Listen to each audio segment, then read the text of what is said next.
Bullet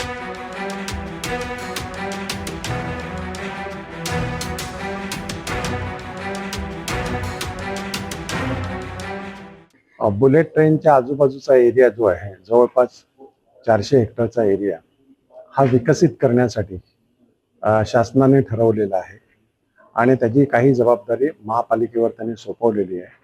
त्या विभागाचा इरादा जाहीर करण्यासाठी एक महापालिका त्यांना परमिशन देणार आहे आणि त्यासाठी ती परमिशन देण्याच्या आधी नागरिक तिकडे राहणाऱ्या नागरिकांचा विश्वासात घेणं महत्त्वाचं आहे.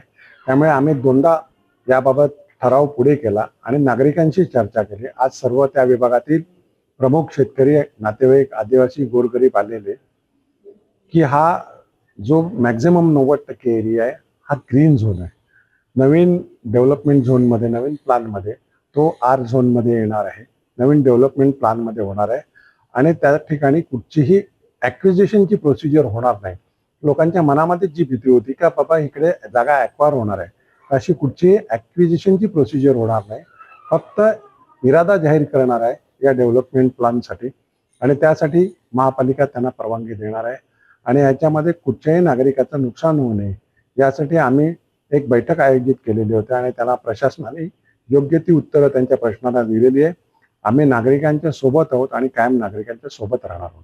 प्रथमतः हा विषय बुलेट ट्रेनचा नव्हता. बुलेट ट्रेनच्या बाजूला जो परिसर आहे हा विकसित करण्यासंदर्भात विषय आला होता महासभेमध्ये.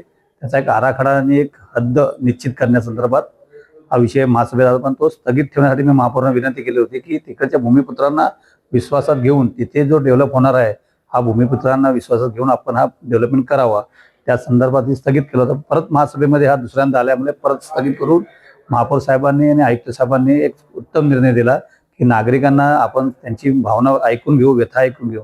कारण अशी तिकडे अफवा चालू होती की जायका डेव्हलप करणार आहे, तिकडचे भूमिपुत्र भूमिहीन होणार आहेत. जसं कोयना प्रकल्प झाला, त्यांना आपल्या इकडे पालघरमध्ये आपण विस्तारित केलं, असं यांना पुढे विस्तारित करणार आहे, ही शंका आणि शंका चालू होती.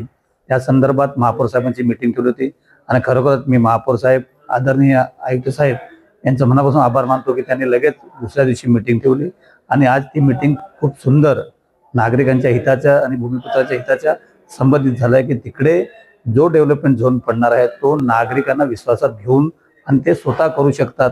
आपल्या प्रॉपर्टीमध्ये झोन पडल्यानंतर तुम्ही तो डेव्हलप करा किंवा तशीच ठेवा, हे आपला निर्णय आहे आणि एक उत्तम निर्णय असा आज महापौर साहेबांच्या माध्यमातून आज विषय स्थगित होता पूर्ण झालेला आहे. आज ॲक्च्युली बुलेट ट्रेन संदर्भात महापालिकेत आदरणीय महापौर साहेबांनी एक मीटिंग लावली होती आणि या महासभेला महासभा नव्हती, मीटिंग होती.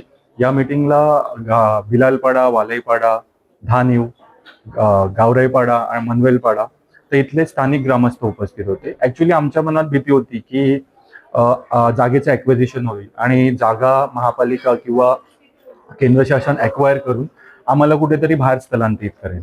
पण आज आदरणीय आपले महापौर अजितदादा पाटील यांच्याकडून आणि आयुक्त साहेबांकडून आम्हाला समजलं की असं ॲक्विजिशन होणार नाहीये, फक्त तुमचा झोन चेंज होईल आणि हा झोन चेंज झाला तर त्याचा फायदा स्थानिक भूमिपुत्रांनाच होईल.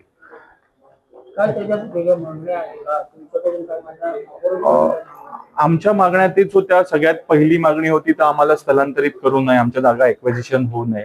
दुसरी मागणी होती जर असं काही होत असेल तर स्थानिक भूमिपुत्रांना त्याचा काय फायदा मिळेल.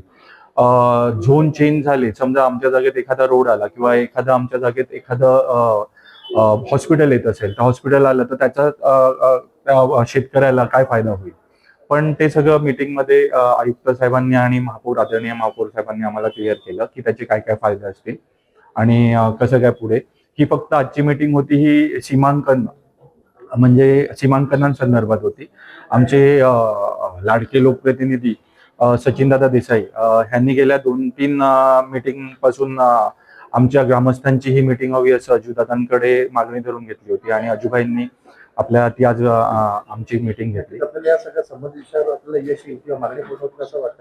आमच्या मागण्या 100% पूर्ण होतील. म्हणजे आज स्थानिक भूमिपुत्र एकवटला आणि 100% आमच्या मागण्या पूर्ण होतील आम्हाला आशा आहे. आणि कुठेतरी म्हणजे आज असं ठरलं की प्रत्येक गावातून त्या एक लोकप्रतिनिधी असतील. प्रत्येक वालईपाडा गावातून एक लोकप्रतिनिधी असेल, बिलालपाडा गावाचा एक असेल, गावराईपाडा गावाचा असेल आणि त्या गावातले शिक्षित लोक म्हणजे ॲडव्होकेट, आर्किटेक्ट अशा लोकांची एक समिती गठन करायला आम्ही त्यांना आवाहन केलं महापालिकेला, की तुम्ही एक समिती गठन करा आणि तुमची जी काही प्रोसेस असेल, म्हणजे महापालिकेची जी प्रोसेस असेल ह्या भविष्यामध्ये कशी प्रोसेस बुलेट ट्रेनवर कसं काम होईल, तर या प्रोसेसमध्ये तुम्ही ह्या टीमला पण सामावून घ्या. म्हणजे आम्हाला एक्झॅक्टली गावकऱ्यांना रिपोर्ट येत राहील की एक्झॅक्टली काय चालू आहे, महापालिका काय करत आहे.